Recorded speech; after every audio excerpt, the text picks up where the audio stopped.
Hello and welcome. I'm Melinda Akinlami. Tonight, federal government intensifies moves towards resolving the new minimum wage dispute to meet the organized labor in Abuja tomorrow. The Director General of the Department of State Services lists factors crucial in finding lasting solution to Nigeria's security challenges.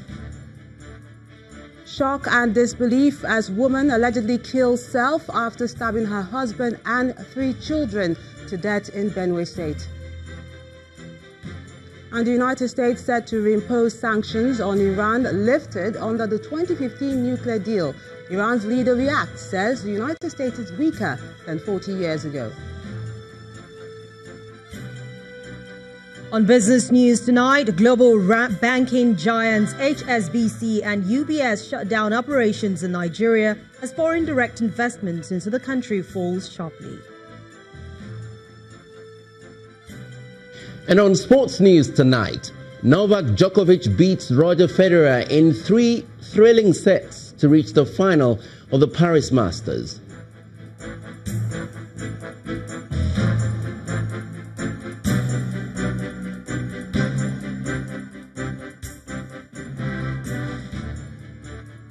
The federal government says it hopes to continue talks on the national minimum wage with the organized labor tomorrow. That's despite a court injunction restraining the union from embarking on strike.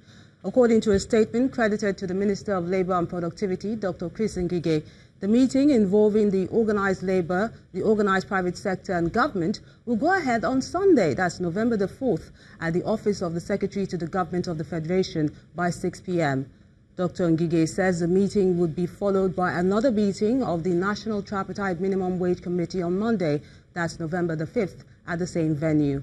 He appealed to all members to attend the meeting in the interest of the nation to find a solution, as the unions are insisting on a new minimum wage of 30,000 naira for workers.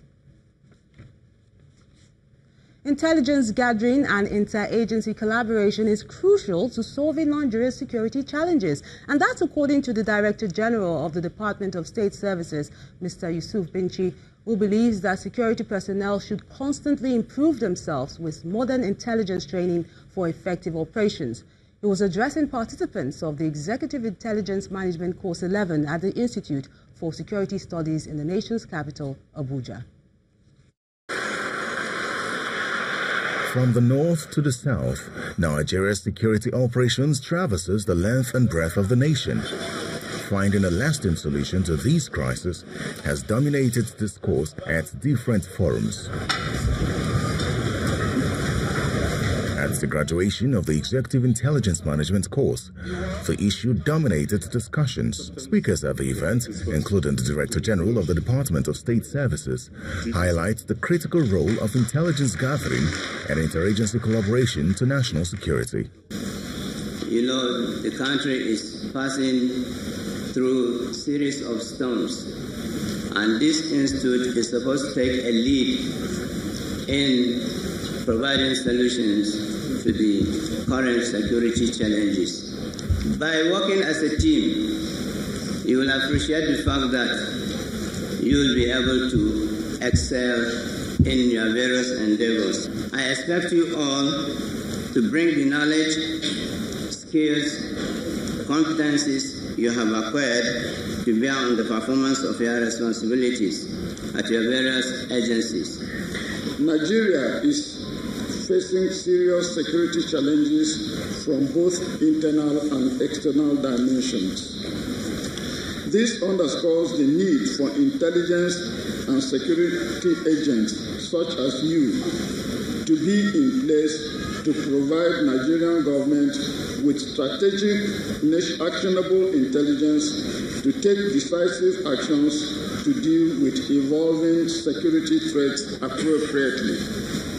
For 9 months, these security operatives were put through intensive training on intelligence gathering. They are expected to make significant contribution to the nation's security agencies. Your position is going to be based on reports, good reports that will help government to make decisions that will help it in the execution of its tasks. There must be no inter-service rivalry. Those things are dead and gone. They don't help nations again. Nigeria is enmeshed in several security challenges, including Boko Haram, which continues to wreak havoc on citizens. It is hoped that the training on intelligence gathering and management which these participants have received will help to solve the insecurity problems. Staying with security matters, but this time in Taraba State, where the state government has denied the allegation that it's training an illegal security outfit in the state.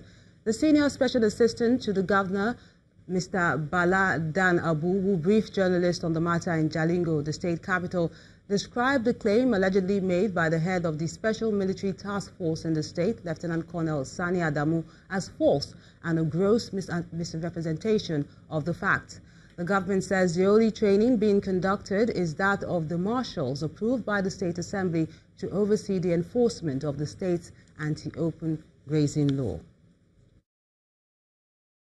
The truth is that the Taraba state government is not involved in any illegal training of security personnel anywhere in the state.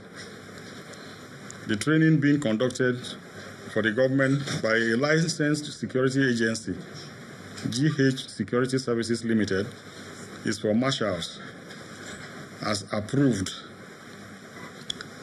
by the Taraba State House of Assembly under the state's open grazing restriction and establishment of ranches law.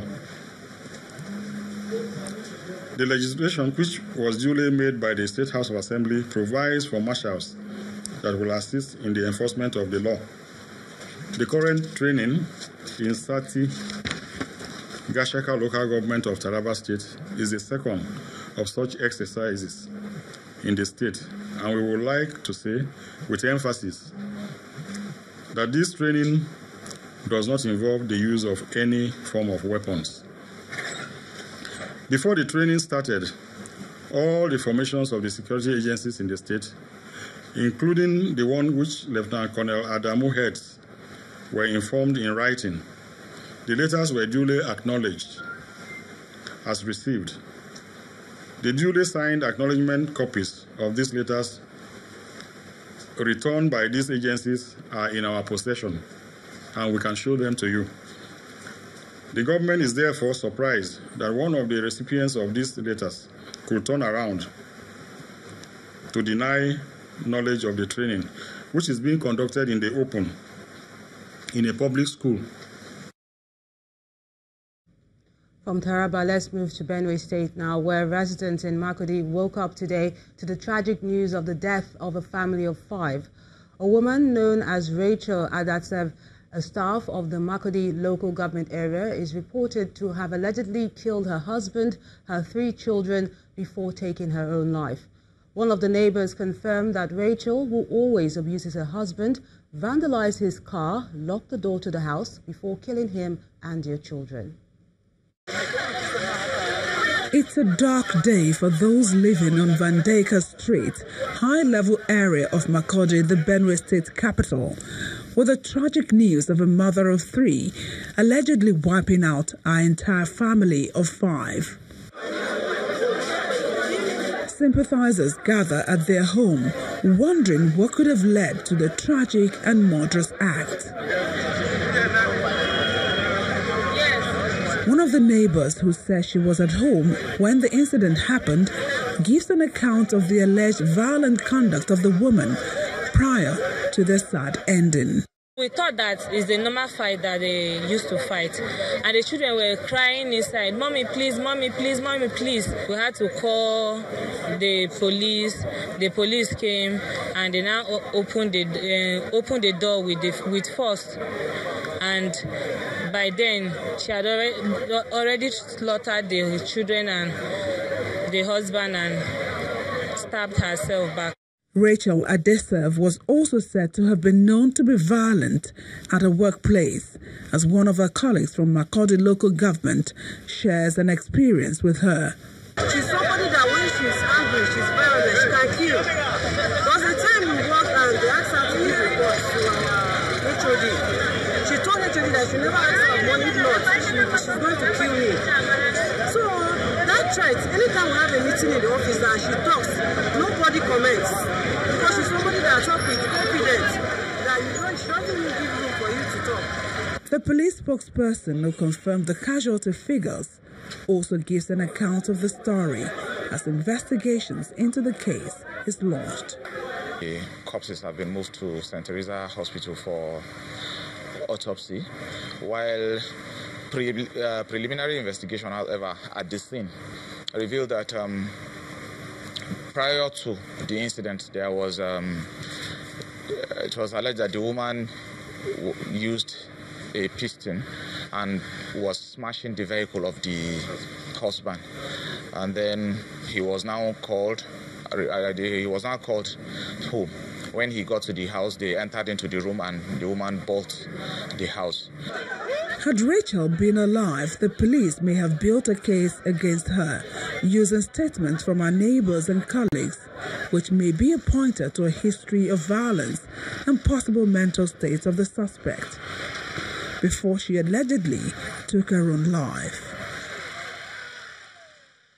Still in Benue State, the family members of Ochanya Obanje, the teenager who died from prolonged sexual assault, have called for justice and the provision of quality education for rape victims.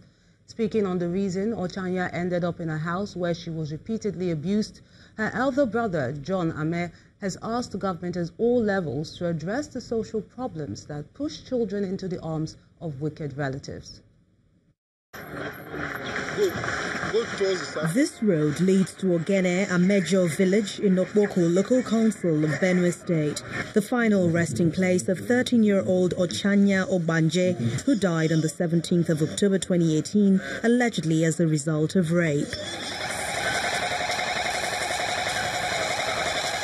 As the body of Ochanya arrives at the St. Teresa's Catholic Church for a requiem mass, it's grief and pain for a life cut short before its prime.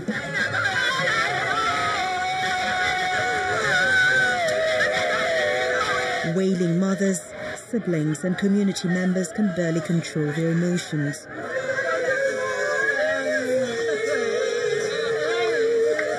After the mass, a former commissioner for Women Affairs discloses government's action on the matter. The governor has directed that Benue Polytechnic should suspend the culprits until further investigation. He has also directed the Ministry of Justice to take over the case of Ochanya until justice is administered. For this week alone, we had nothing less than 6-7 cases that has come, similar to what has happened. So we want to assure you that a lot of things will be done in that regard, and the community will also get to hear more about it. But what exactly led the little Ochanya leaving her village to Ogene Amejo at the age of 8 to Bokolo to live with her aunt? We are appealing to the government and the authorities to ensure that there is an enabling environment for the girl child to aspire to attain educational heights for the betterment of the society. If you look around in this community, you can see that there is a primary school overlooking Ochanya's house. It is just a stone throw from the house, but I can tell you that this primary school is not functional. This was the reason why Ochanya left this community and ended up in this tragic manner. Like you say, educate a woman, you educate a nation. This is a girl who's supposed to grow up to be a woman. Who knows what she could have become if this had not happened. But then it has to cut across. The boys, the girls, they need good education.